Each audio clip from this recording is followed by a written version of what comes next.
ሰው ልጅ ለምን በዚህ ልክ ሊሆን ይችላል? በቃ ስጠይቄ ነበር። እንዴት? ለምን? ወይ ምን? ለምን? ምን ተፈልጎ? እስካሁን ያልተመለሰልኝ ጥያቄ ነው ለራሴ። ይሄ በጣም አስደንጋጭ አስጠሊታ የምልበት ምክንያት የሰው ልጅ በዚህ ልክ አንድን ጥቅም ለማግኘት በዛ ርቀት ብዙ ሰዎችን በዛው እየጎዳ ዋጋ እያስከፈለ ሄዷል የሚለው ነገር ተረድቼበታለሁ። ይሄ ሁሉ ሂደት ለአንድ ለሆነ ለራስ ጊዜያዊ ጥቅም በዚህ ልክ ርቀት እንደሚካሄድ እኔም አልገመትኩም። ጊዜያዊ ያልኩበት ምክንያት ለምንድን ነው? ውሸት ነው። እውነት ደግሞ እያደር ይወጣል። እውነት ነው ቆሞ የሚገኘው። በውሸት የትም አይደረስም።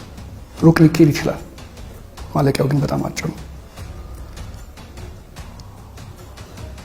የማገኛቸው የምታዋወቃቸው ሰዎች መጠራጠር ሁላ እስክጠራጠር ድረስ ሁላ የመሰማት ስሜት አለ። ተስፋዬ ወልደስላሴ የሚባል አማራ ብዙሃን መገናኛ ድርጅት አብረን ስንሰራ የማውቀው ከ10 ዓመት በፊት ማለት ነው። አሜሪካን ሀገር የሚኖር የቀድሞ ባልደረባ ያለ እሱ ደውሎልኝ የተወሰነ ፍራንክ ልላክልህና እሱ እንድታደርስልኝ ፈልጌ ነበረ አለኝ። ከኔ አካውንት ስሙን አላስታውሰውም። ተስፋዬን ያውቀዋለሁ። አካውንት ላከልኝ፣ በቴሌብር ልኬለታለሁ ብዬ ላኩለት። ገንዘብ ላከልኝ።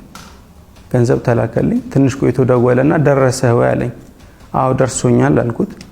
እሺ የምትገኝበትን ስልክ ላክልህ፣ ደውልና ያለችበት አቀብላት አለኝ። ስልክ ላከልኝ።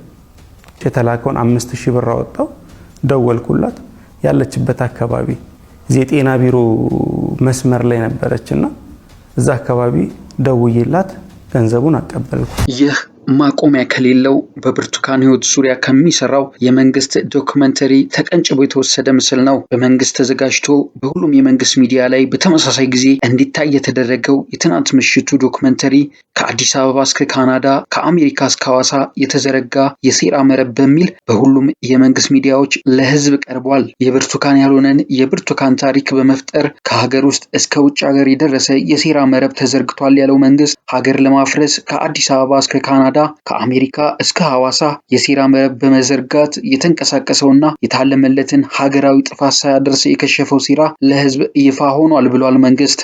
ሀገር ለማተራመስ የብርቱካን ያልሆነ የብርቱካን ታሪክ ላይ በመመስረት የተቀናጀ ሴራ በመጠንሰስ ብዙ የተንኮል መንገዶችን ተጉዟል ያለውን ቡድን ለማጋለጥ መስራቱን መንግስት አሳውቋል። ይህንን እኩይ ዓላማ ከግብ ለማድረስ ምልምል ተዋናይ ተመርጦ ሐሰተኛ የታሪክ ገጽ ተነድፎ እንዲሁም የእልቂት ድርሰት ተጽፎ እንዲንቀሳቀሱ ሆኗል ነው ያለው መንግስት በዶክመንተሪው። ይህ ፊልም ዋና ዓላማው ህዝብን አደናግሮ ቁጣ በመቀስቀስ እልቂት እንዲፈጸም ማድረግ ነው ያለው መንግስት። ይህ ሁሉ ድግስ ህዝብን ለማደናገር ሀገር ለማፍረስና የሴራ ተንኮልን ለመወጣት የታለመ ነው ብሎታል። ከአዲስ አበባ እስከ ካናዳ ከአሜሪካ እስከ ሐዋሳ በተዘረጋው የሴራ መረብ የተጠነሰሰው የጥፋት ድግስም ውጥኑ ሙሉ ለሙሉ ከሽፏል ሲል ነው እንግዲህ መንግስት ያሳወቀው። በትናንት ምሽቱ ዶክመንተሪ ፊልም ላይ መንግስት በሴራው ውስጥ በርካታ ሰዎችን ተከሳሽ ያደረገ ሲሆን በፖሊስ ምርመራ የተደረገባቸው ግለሰቦችም ቃላቸውን እንዲሰጡ ተደርጓል። በዶክመንተሪ ውስጥ ቃሏን እንድትሰጥ የተደረገችው ሉላ ገዙ ምን ተፈልጎ እንደሆነ እስካሁን ለራሴም ያልተመለሰልኝ ጥያቄ ነው በማለት ድርጊቱን ኮንናዋለች። የብርቱካን ያልሆነው የብርቱካን ታሪክ ለምን በዚህ ደረጃ በሐሰት መስራት እንዳስፈለገ እስካሁን ያልተመለሰልኝ ጥያቄ ነው ትላለች በኢቢኤስ ቴሌቪዥን ፕሮግራም አስተዋዋቂዋ ሉላ ገዙ። ሰው ልጅ ለምን በዚህ ልክ ሊሆን ይችላል? በቃ ስጠይቄ ነበር። እንዴት? ለምን? ወይ ምን? ለምን? ምን ተፈልጎ? እስካሁን ያልተመለሰልኝ ጥያቄ ነው ለራሴ። ሉላ ገዙ የብርቱካን ያልሆነው የብርቱካን ታሪክ በሚል ርዕስ በተሰራው የምርመራ ዘገባ ላይ የሰው ልጅ ለምን በዚህ ልክ ሊሆን ይችላል? በቃ ስጠይቅ የነበረው እንዴት፣ ለምን፣ ምን ተፈልጎ ነው? እስካሁንም ያልተመለሰልኝ ጥያቄ ነው ለራሴም ብላለች። በብርቱካን ታሪክ ላይ ከተለመደው ወጣ ያለብኝ ከዚህ በፊት አንድ ሴት ከተደፈረች ፖሊስ ጣቢያ ሄዳ ክስ ተጀምሮ አንዳንዴም ውሳኔ የተሰጠበት ታሪክ ይመጣል። የብርቱካን ታሪክ ግን ምንም አይነት ክስ አልነበረውም ስትል ነው እንግዲህ ሉላ ለፖሊስ በሰጠችው የእምነት ቃል የገለጸችው። በኢቢኤስ አንድ ባለ ታሪክ ጉዳት ደረሰብኝ ካለ ጉዳት የደረሰበትን ቦታ ለምሳሌ ዓይን፣ ጆሮ፣ ራስ የቁስል ለውጥ ካለ በካሜራ ተለይቶ ይቀረጽ ነበር። ነገር ግን የብርቱካን ታሪክ ላይ ጭንቅላቷን በቢላዋ ፈቅፍቀውኛል ብላ ብትናገርም ጭንቅላቷ ላይ ያለውን ነገር የሚያሳይ የተቀረጸ ነገር አልነበረም ስትል ቃሏን ለፖሊስ ሰጥታለች።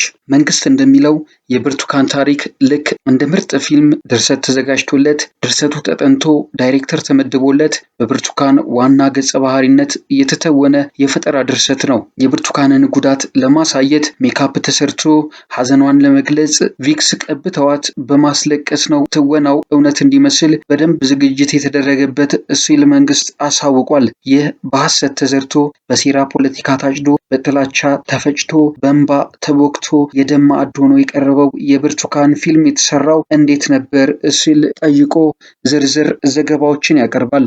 የፊልሙ ደራሲያን እና አዘጋጆች በአዲስ አበባ አዲስ ከተማ ክፍለ ከተማ ወረዳ 14 የመንግስት መዋቅር ውስጥ የመሸጉ ሴረኞች በጋዜጠኝነት ሽፋን ኢቢኤስ ቴሌቪዥን ውስጥ የመሸጉትና ውጭ ሀገር ሆነው የራሳቸውን የፖለቲካ ዓላማ ለማሳካት የህዝብን ስቃይ የሚዘሩት ቡድኖች ጥምር ውጤት ነው ይህ ድራማ ሲል ነው ያሳወቀው። መቼቱ ከአዲስ አበባ እስከ ካናዳ ከሐዋሳ እስከ አሜሪካ የተዘረጋው ይህ ፊልም ዋና ዓላማው ህዝብን አደናግሮ በመቀስቀስ እልቂት እንዲፈጸም ማድረግ ነው ሲል ነው ያሳወቀው። ቀድሞውንም የደምቢ ዶሎን ዩኒቨርሲቲ ተማሪዎች ታሪክ ወደ ማህበራዊ ሚዲያ በማምጣት በነጩ ቤተ መንግስት የተሸለመችበት መዓዛ መሐመድና አጋሯ ተስፋዬ ወልደ ስላሴ ከአዲስ አበባ የሴራ አስተባባሪዎችን መርጠው በኢቢኤስ ቴሌቪዥን የአዲስ ምዕራፍ ታሪኩ ኃይሉ የተጻፈውን የሴራውን ድርሰት ሰጥተዋቸዋል ይላል። እንግዲህ ተስፋዬ ወልደ ስላሴ የሚባል አማራ ብዙሃን መገናኛ ድርጅት አብረን ስንሰራ የማውቀው ከ10 ዓመት በፊት ማለት ነው አሜሪካን ሀገር የሚኖር የቀድሞ ባልደረባ ያለ እሱ ደውሎልኝ የተወሰነ ፍራንክ ልላክልህና እሱ እንድታደርስልኝ ፈልጌ ነበረ አለኝ። ከኔ አካውንት ስሙን አላስታውሰውም። ተስፋዬን ያውቀዋለሁ። አካውንት ላከልኝ፣ በቴሌብር ልኬለታለሁ ብዬ ላኩለት። ገንዘብ ላከልኝ፣ ገንዘብ ተላከልኝ። ትንሽ ቆይቶ ደወለና ደረሰህ ወይ አለኝ። አዎ ደርሶኛል አልኩት። እሺ የምትገኝበትን ስልክ ላክልህ፣ ደውልና ያለችበት አቀብላት አለኝ። ስልክ ላከልኝ። የተላከውን 5000 ብር አወጣው፣ ደወልኩላት። ያለችበት አካባቢ የጤና ቢሮ መስመር ላይ ነበረችና እዛ አካባቢ ደውዬላት ገንዘቡን አቀበልኩ። በአዲስ ክፍለ ከተማ የወረዳ 14 ሰራተኛ የሆነው ልጅ አዲስ ተዋንያን እንዲያዘጋጅ በተሰጠው ተልዕኮ መሰረት ወዳጅነት የሚመስል ግንኙነት በመፍጠር ተዋናይ መረጣውን በብቃት ተወጥቷል ሲል ይከሳል። ዋለልኝ ካሳሁንና ሌሎች ለጉዳዩ የሚያስፈልጉ ሰዎች ተመርጠው ሐዋሳና አዲስ አበባን ማዕከል በማድረግ የፊልሙን ቀረጻ አከናወኑ። ይህን ሲያደርጉ ታሪኩ እውነት ይመስል የሚችሉትን ሁሉ ጥረት አድርገዋል ይላል። ልጅ አዲስና እዚያው አዲስ ከተማ ክፍለ ከተማ ሰራተኞች የሆኑት የሴራ ተባባሪዎቹ ለዋና ገጸ ባህሪዋ ብርቱካን የሐሰት መታወቂያ አዘጋጅተው ሰጥተዋታል። የመታወቂያውን አድራሻ ለመስጠት ደግሞ ቤታቸውን ቀደም ብለው ሽጠው ከወረዳው የለቀቁ ነገር ግን ፋይላቸውን ያልዘጉ ዶክተር ተመስገን የሚባሉ ሰውን ፋይል ተጠቅመዋል ሲልም ያትታል። ዶክተር ተመስገን እንደሚሉት እሳቸው ሲያውቁ በፋይላቸው የተመዘገቡት 6 ሰዎች ብቻ እንደነበሩና በኋላ ሲደርሱበት ግን 14 ሰዎች ተመዝግበው ማግኘታቸውን ይናገራሉ።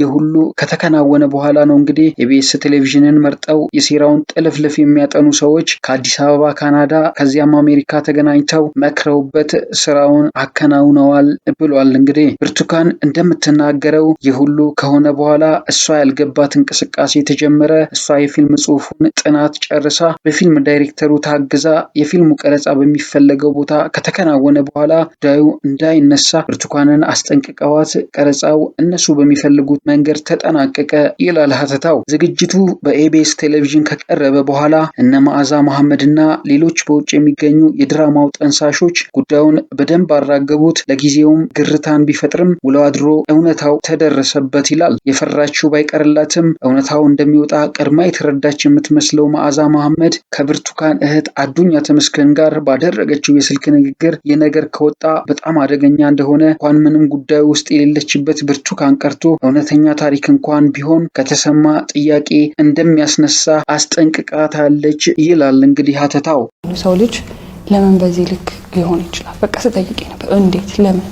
ዋይ ምን ተፈልጎ? እስካሁን ያልተመለሰልኝ ጥያቄ ነው ለራሴ። ይሄ በጣም አስደንጋጭ አስጠሊታ የምልበት ምክንያት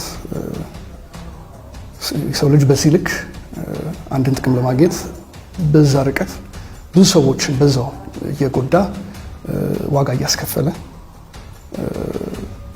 ሄዷል የሚለው ነገር ተረድቼበታለሁ። ይሄ ሁሉ ሂደት ለአንድ ለሆነ ለራስ ጊዜያዊ ጥቅም በዚህ ልክ ርቀት እንደሚካሄድ እኔም አልገመትኩም። ጊዜያዊ ያልኩበት ምክንያት ለምንድን ነው? ውሸት ነው። እውነት ደግሞ እያደር ይወጣል። እውነት ነው ቆሞ የሚገኘው። በውሸት የትም አይደረስም። ሩቅ ሊኬድ ይችላል፣ ማለቂያው ግን በጣም አጭር ነው። የማገኛቸው የምታዋወቃቸው ሰዎች መጠራጠር ሁላ እስክጠራጠር ድረስ ሁላ የመሰማት ስሜት አለ። ተስፋዬ ወልደ ስላሴ የሚባል አማራ ብዙሃን መገናኛ ድርጅት አብረን ስንሰራ የማውቀው ከ10 ዓመት በፊት ማለት ነው። አሜሪካን ሀገር የሚኖር የቀድሞ ባልደረባ ያለ እሱ ደውሎልኝ የተወሰነ ፍራንክ ልላክልህና እሱ እንድታደርስልኝ ፈልጌ ነበረ አለኝ። ከኔ አካውንት ስሙን አላስታውሰውም። ተስፋዬን ያውቀዋለሁ። አካውንት ላከልኝ፣ በቴሌብር ልኬለታለሁ ብዬ ላኩለት። ገንዘብ ላከልኝ። ገንዘብ ተላከልኝ። ትንሽ ቆይቶ ደወለና ደረሰህ ወይ አለኝ። አዎ ደርሶኛል አልኩት። እሺ የምትገኝበትን ስልክ ላክልህ፣ ደውልና ያለችበት አቀብላት አለኝ። ስልክ ላከልኝ። የተላከውን 5000 ብር አወጣው፣ ደወልኩላት። ያለችበት አካባቢ የጤና ቢሮ መስመር ላይ ነበረችና እዛ አካባቢ ደውዬላት ገንዘቡን አቀበልኩ። እንግዲህ ውድ የቻናላችን ተከታታዮች ከቻናላችን ጋር ስለነበራችሁ እናመሰግናለን። መረጃዎቻችን ለሌሎችም እንዲደርሱ ላይክ፣ ሼር፣ ሰብስክራይብ እያደረጋችሁ መረጃችንን ለሌሎች አድርሱ። በሌላ መረጃ ዳግም እስከምንገናኝ ሰላም።